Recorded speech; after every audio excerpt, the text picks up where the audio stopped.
ओम नमः शिवाय, जय महाकाल। आप सबको पता है एकादशी का बहुत ही विशेष दिन आ गया है और इस पूरी वीडियो में हम लोग 4 सबसे सुंदर उपाय की बात करेंगे जो कि पूज्य गुरु जी की कथा से सुन के बहुत अच्छे से आपको बताऊंगा। ठीक है, तो पहला उपाय हमारा होगा जो कि गन्ने के रस से करना है। दूसरा उपाय हमारा होगा जो कि आपको बस ओम बना देना होगा।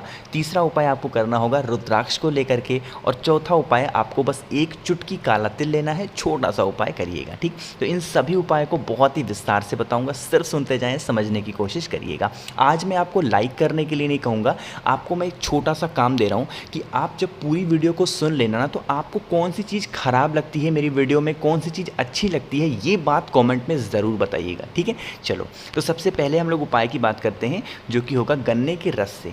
देखो, ये उपाय वो लोग करेंगे जिनकी कोई मनोकामना बहुत दिनों से अधूरी है, पूरी नहीं हो पाती, वो एग्ज़ाम देने जाते हैं, पास नहीं हो पाते, या फिर किसी बिजनेस के पर्पज़ से जाते हैं, वो काम उनका नहीं होता। ठीक है, क्या करना होगा, आपको लेना होगा इस तरीके से गन्ने का रस। आज के टाइम पे तो सीज़न चल रहा है, तो आप जाओगे 10-20 रुपये में गन्ने का रस लेना। एक चीज़ का ध्यान रखना, जब गन्ने का रस उनसे खरीदना तो उनसे कहना भैया इसमें नमक मत डालो, इसमें नींबू मत डालो, इसमें पुदीना मत डालो, हमें सादा गन्ने का रस चाहिए। ठीक है, बात आई समझ में।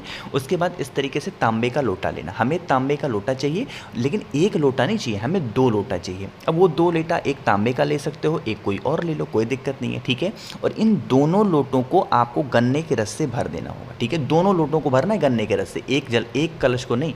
उसके बाद इन दोनों कलश को लेके पहुंच जाओगे महादेव के शिवलिंग के पास। सुबह करना चाहो सुबह करो, शाम को करना चाहो शाम को कर सकते हैं, कोई दिक्कत नहीं है ना।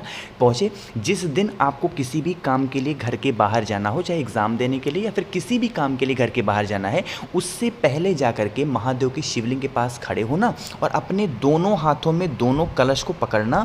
और कौन सा नाम लेना होगा आपको, त्रिपुरा सुंदरी। नाम याद रखना, कौन सा नाम, त्रिपुरा सुंदरी का नाम लेकर के दोनों हाथों से गन्ने का रस महादेव के शिवलिंग के ऊपर समर्पित कर देना। और उसके बाद आप अपने किसी भी काम के लिए जाओगे, वो काम आपका 100% पूरा ज़रूर होगा। एक बात आपको बताऊं, ये उपाय को खोजने के लिए मुझे बहुत मेहनत करनी पड़ी थी, क्योंकि त्रिपुरा सुंदरी का नाम आपने हो सकता है पहली बार सुना होगा। इस उपाय को ज़रूर करिएगा, बहुत इफेक्टिव उपाय माना जाता है ना। तो पहले उपाय की बात हमने यहाँ पर कर ली।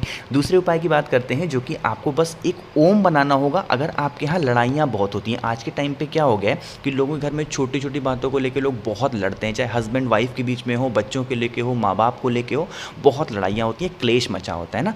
क्या करना, 1 चम्मच इस तरीके से आप घी लेना, लेकिन वो घी होना चाहिए गाय माता का घी। बहुत सारे लोग भैंस का घी ले लेते हैं जो कि उसका उल्टा प्रभाव आपको पाप लगता है। इस चीज़ को आप ध्यान रखिएगा। हमेशा जब भी महादेव को समर्पित करो तो आपको गाय का ही घी लेना होगा। ठीक है, 1 चम्मच गाय का घी लेना और उसके बाद उसको लेके पहुंच जाना महादेव के शिवलिंग के पास। जो बताने जा रहा हूँ बहुत ध्यान से सुनिएगा। ठीक है, इसमें 1 चम्मच घी है ना, उस घी का लेपन आपको शिवलिंग पे करना होगा, ओम बनाना होगा। कहाँ पे करना है मेरी बात सुनिएगा।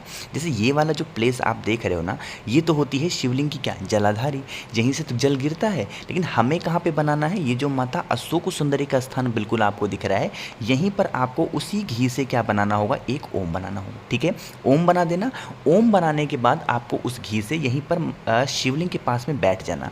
बैठने के बाद प्रार्थना करना माता से कि माता, हमारे घर का ये व्यक्ति है, बहुत ज़्यादा हमारे घर में लड़ाइयाँ होती हैं, हम लोग के घर में हमेशा प्रेम बना रहे, आप कुछ ऐसा कर दें। इस भाव से, इस प्रार्थना से मैं ये ओम बना रहा हूँ या फिर बना रही हूँ। ठीक है, इस तरीके से प्रार्थना करना।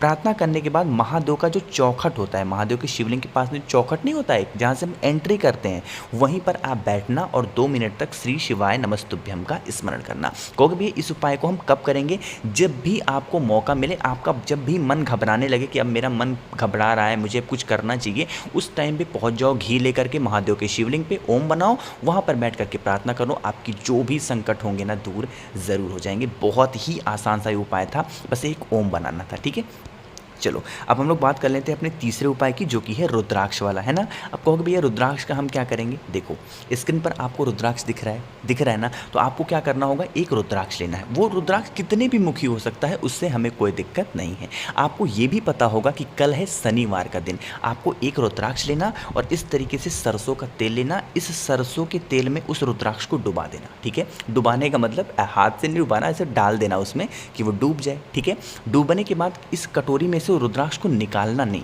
उसके बाद इस पूरी कटोरी को लेके कहाँ पे जाओगे, जहाँ पर भी आपके घर के आसपास शनि देवता का मंदिर हो, मूर्ति हो, प्रतिमा हो, शाम के टाइम पे प्रदोष काल में, सुबह ही लेके मत पहुँच जाना, शाम के टाइम पे प्रदोष काल में लेके पहुँचना। उसके बाद उस कटोरी का पूरा तेल रुद्राक्ष के साथ शनि भगवान के ऊपर आपको समर्पित करना होगा। किसका नाम लेके? काशी विश्वनाथ महादेव का नाम लेके। नाम याद रखना, कौन सा नाम? काशी विश्वनाथ महादेव का नाम लेकर के जो भी व्यक्ति इस तरीके से शनिवार के दिन सरसों के तेल में रुद्राक्ष को डाल करके शनि भगवान को समर्पित कर देता है, उनके घर में जो भी निगेटिव एनर्जी होती है, जैसे निगेटिव एनर्जी का मतलब आपके घर में पैसे नहीं टिकते, आपके घर में हमेशा लोग बीमार पड़ते हैं, आपके घर में हमेशा क्लेश मचा हुआ होता है, इस उपाय को करने से आपके जो भी क्लेश होंगे, जो भी संकट होंगे आपके घर के, वो दूर ज़रूर हो जाएंगे, है ना। यहीं पे बहुत सारी मेरी बहनें कहेंगी, भैया एक बात बताओ, महिलाएं तो शनि देवता के पास जाती नहीं, हम लोग कैसे जल चढ़ाएं? देखो बहन, ऐसा नहीं है कि महिलाएं शनि देवता के पास नहीं जाती है ना, जाती हैं, इनको टच नहीं किया जाता, ये हमारे यहाँ प्रावधान माना गया है ना। तो आपको टच नहीं करना है, बस आपको ऊपर से समर्पित कर दो, बस ये सिंपल सी बात है। और जो रुद्राक्ष यहाँ पर कहीं पे गिरा पड़ेगा, आप उसको उठाना और अपने घर लेके चले जाना। लेकिन बस नाम याद रखना, काशी विश्वनाथ महादेव का नाम लेकर ही उस रुद्राक्ष वाले सरसों तेल को समर्पित करना होगा, ठीक है। बात आई समझ में? 3 सबसे प्यारे उपाय की हमने बात कर ली है। अब हम लोग जो लास्ट उपाय होगा उसकी बात करते हैं, ये है काला तिल, है ना। ये भी उपाय बहुत प्यारा है क्योंकि कल है शनिवार का दिन, और शनिवार के दिन काले तिल का उपाय ज़रूर करना चाहिए। पहला काम तो ये समझो कि थोड़ा सा काला तिल, थोड़ा सा, ज़्यादा नहीं, थोड़ा सा काला तिल आप किसी को दान कर देते हैं तो उससे आपके घर में हमेशा धन संपदा बनी रहती है। शनिवार के दिन इस काम को ज़रूर करना चाहिए। पहला तो आप काम ये समझो। अब मैं दूसरे काम को बताने जा रहा हूँ ना। आपको इस तरीके से लेना होगा, ज़्यादा नहीं, 1 चम्मच इस तरीके से काला तिल लेना। कितना? 1 चम्मच काला तिल लेना और 1 तांबे का लोटा लेना। इस तांबे के लोटे में 1 चम्मच काला तिल डाल देना और उसके बाद इसमें आप जल भरना। जल भरने के बाद इस तांबे के लोटे को किसी भी प्लेट से, किसी भी कटोरी से आप ढक देना, ठीक है। ढकने के बाद जहाँ पर भी आपके घर में कहीं पर भी आरओ लगा हो, जहाँ पर आप अपने घर में पीने का पानी रखते हो, मटका हो, परिंदा हो, वहाँ पर उस कलश को ले जा करके रख देना, ठीक है। सुबह रखना चाहो सुबह रखो, शाम को रखना चाहो शाम को रखो, किसी भी दिन रख सकते हैं, कोई दिक्कत नहीं है। बस ये नियम है कि वह कलश यहाँ पे जो रखा हुआ है ये पूरी रात रखा रहना देना, ठीक है। पूरी 1 दिन रखा रहने देना। अगले दिन जब कभी भी आप सुबह सो करके उठें, ठीक है, उस टाइम पे उठाएं उस कलश को और लेके आपको कहाँ पे जाना होगा? पीपल पेड़ के नीचे ले जा करके अपने पितरों का स्मरण करते हुए और श्री शिवाय नमस्तुभ्यम का ध्यान करते हुए। ध्यान रखना, 2 बार बोल रहा हूँ, फिर से सुन लो।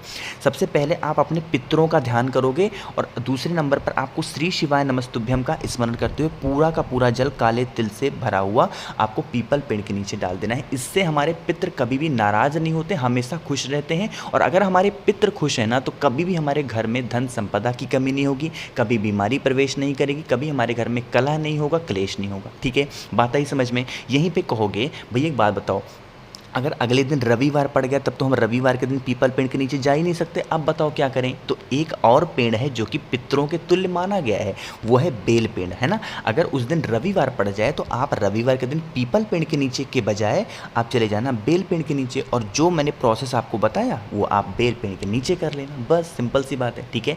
तो इतनी सारी चीज़ें मैंने आपको समझाई हैं, 4 सबसे प्यारे उपाय मैंने आपको बताए हैं, इन उपाय को ज़रूर करिएगा। महादेव आप सभी को हमेशा खुश ज़रूर रखेंगे। ऐसे उपाय को खोजने में, बनाने में बहुत टाइम लगता है। तो वीडियो में आपको कौन सी चीज़ें अच्छी लगती हैं वो भी कमेंट में बताइएगा, कौन सी चीज़ें सबसे ज़्यादा ख़राब लगती हैं ये भी आप नीचे कमेंट में ज़रूर बताइएगा, ठीक है। अब आज जो भी लोग पहली बार सुन रहे हैं चैनल सब्सक्राइब करिएगा और हाँ, वीडियो को लाइक ज़रूर करिएगा। ओम नमः शिवाय, जय महाकाल।